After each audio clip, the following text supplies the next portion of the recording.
ఇది యాక్చువల్‌గా ఒక ఇంట్రెస్టింగ్ కేస్‌గా మనం చెప్పుకోవచ్చు. ముందుగా అసలు ఆహ్, వీళ్ళెవరు? వీళ్ళని చంపిందెవరు? దాని తర్వాత లీగల్ ప్రొసీడింగ్స్ ఏంటి? దీని మీద ఇప్పుడు ఎలాంటి శిక్ష పడింది? దాని తర్వాత నెక్స్ట్ ఫ్యూచర్ ఈ శిక్ష ఖరారవుతుందా? లేదా? మన లీగల్ సిస్టమ్ ఎలా డీల్ చేస్తుంది? ఈ విషయాల గురించి మనం మాట్లాడుకుందాం. హ్మ్. ముందుగా ఇదేందంటే చిత్తూరు మున్సిపల్ కార్పొరేషన్‌కి సంబంధించి కా మేయర్ కటారి అనురాధ. వాళ్ళ హస్బెండు కటారి మోహన్. ఆయన తెలుగుదేశానికి సంబంధించి వైస్ ప్రెసిడెంట్ చిత్తూరుకి. సో, ఇద్దరు గూడా తెలుగుదేశం వాళ్ళే.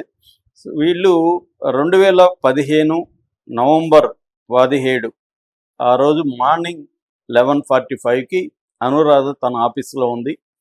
పక్క పక్కన గదిలో మోహన్ గూడా ఉన్నాడు. సడన్‌గా కొంతమంది బురకాలు ధరించి ఆమె క్యాబిన్‌లోకి ఎంటర్ అయ్యారు ఆఫీస్‌లోకి. ఎంటర్ అయ్యి ఫస్టు ఆమెను తల మీద ఫైర్ చేశారు గన్‌తో. తర్వాత చెస్ట్ మీద ఫైర్ చేశారు. అప్పటికి వీళ్ళు వెళ్ళగానే ఆమెకు అర్థమైపోయింది నన్ను చంపొద్దు, చంపొద్దని ఏడుస్తుంది. అయినా గూడా వీళ్ళు ఫైర్ చేశారు.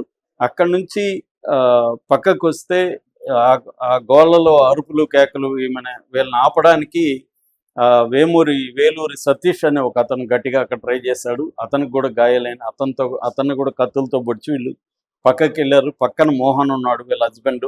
అతనికి అప్పటికే ఈ గోల చూసి అతను బయటకు వచ్చి పారిపోవాలని చూస్తే అతన్ని తరిమి ఆ కాంపౌండ్‌లో తరిమి వందల మంది జనాలు చూస్తున్న దీంట్లో తరిమి కత్తులతో అతి దారుణంగా పొడిచి పారిపోయారు మొత్తం. సో, ఇదప్పట్లో రాష్ట్ర వ్యాప్తంగా 2015లో రాష్ట్ర వ్యాప్తంగా సంచలనం సృష్టించింది ఈ హత్య. హ్మ్. దీనికి రాజకీయ కోణం గూడా ఉంది. ఇవన్నీ తెలుగుదేశం వాళ్ళు కాబట్టి వైసీపీ వాళ్ళు చంపారు. ఇవన్నీ గూడా వచ్చాయి కథనాలు. కానీ తర్వాత అర్థమైందేమంటే ఈయన చంపింది ఎవరో గాదు. ఈ మోహన్ వాళ్ళ మేనల్లుడు. వాళ్ళ సిస్టర్ వాళ్ళ అబ్బాయి. వాడి పేరు శ్రీరామ్ చంద్రశేఖర్ అలియాస్ చింటూ. వాడికి, ఈయనకి గొడవలున్నాయి. రాజకీయాల్లో తనని తొక్కేస్తున్నాడని వాడు భావించాడు. తర్వాత వాళ్ళ కుటుంబ ఆస్తులకు సంబంధించి కూడా గొడవలున్నాయి. సో, ఈ కక్షల్లో అతనే ఒక కిరాయి హంతకుల్ని పెట్టి ప్లాన్ చేసి ఆర్గనైజ్ చేసి చంపాడనమాట. అతను కూడా అత్యంత కిరాతకంగా చంపాడు. ఇప్పుడు కూడా అతను ఏ రకమైన పశ్చాత్తాపం కూడా అతనిలో లేదు. 10 ఏళ్ళు గడిచినా కూడా. సో, చంపిన తర్వాత వన్ టౌన్ పోలీసు స్టేషన్‌లో వీళ్ళ బంధువులు వీళ్ళు కంప్లెయింట్ ఇచ్చారు. కంప్లెయింట్ తీసుకొని దీని మీద ఎంక్వైరీ చేసి పోలీసులు దీన్ని చాలా ఏ ప్రెజర్‌కి సరెండర్ కాకుండా మంచిగా నీట్‌గా దీన్ని ప్రజెంట్ చేశారు. ఎఫ్ఐఆర్ చేశారు. మంచి ఎవిడెన్సెస్‌ని కలెక్ట్ చేశారు. సో, పకడ్బందీగా కేసుని చేసి దాదాపు 23 మంది మీద 23 మంది మీద కేసు పెట్టారు. అంటే టీము ఇక్కడికి రావడం, దీని సూత్రధారుడైన చింటూ, వీళ్ళ మేనల్లుడు, తర్వాత వీళ్ళకి హెల్ప్ చేసిన వాళ్ళు, ఇలాగా మొత్తం 23 మంది మీద పెట్టారు. అందులో ఒకతను నాకసలు సంబంధమే లేదు ఈ కేసుతో, నన్ను అనవసరంగా వీళ్ళు పెట్టారు, నేను వైజాగ్‌లో ఉంటున్నాను అని కోర్టుకి నివేదిస్తే కోర్టు పరిశీలించిన మీదట అతన్ని తీసేశారు. ఇంకొక అతను మధ్యలో చనిపోయాడు. మొత్తం 23 మంది మీద పెడితే 21 మందితో ట్రయల్ జరిగింది. ఓకే. సాక్షుల్ని 130 మంది సాక్షులను పెడితే అందులో 57 మందిని విచారించారు.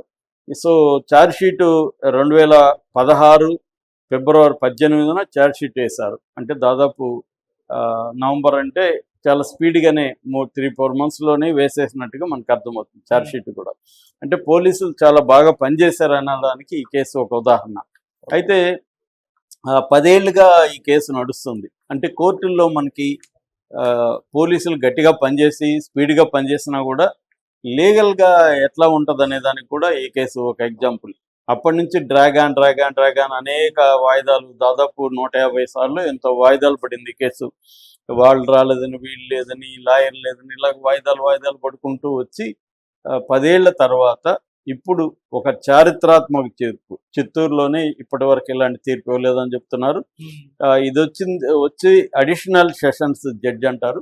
ఈ sessions judge additional session judge Srinivasarao justice N Srinivasarao ఈ తీర్పుని నెల వెలువరించారు. ఇందులో 5 మంది మాత్రమే దోషులుగా తేల్చి మిగతా వాళ్ళని ఆయన విడుదల చేశారు. ఈ 5 మందికి ఉరిశిక్ష వేశారు. అంటే ఈ మేనల్లుడు చింటూ A1గా ఉన్నాడు. దాని తర్వాత గోవింద స్వామి అలియాస్ రేజర్ వెంకటేష్, వీడు మెయిన్ అనమాట చంపిన దాంట్లో. తర్వాత జయప్రకాష్ రెడ్డి, తోట మంజునాథ్, మునిరత్నం, ఈ 5 మందికి ఉరిశిక్ష, చనిపోయే వరకు ఉరి వేయాలి అనేది రాశారనమాట. సో దాంతోపాటు చింటూకి 70 లక్షలు ఫైన్ వేశారు A1కి. ఈ 70 లక్షల్లో 50 లక్షల్ని ఇవాళ ఫ్యామిలీకి ఇమ్మని చెప్పారు. ఇంకొక 20 లక్షలు గాయపడ్డాడు కదా కాపాడడానికి ట్రై చేసి సతీష్ కుమార్,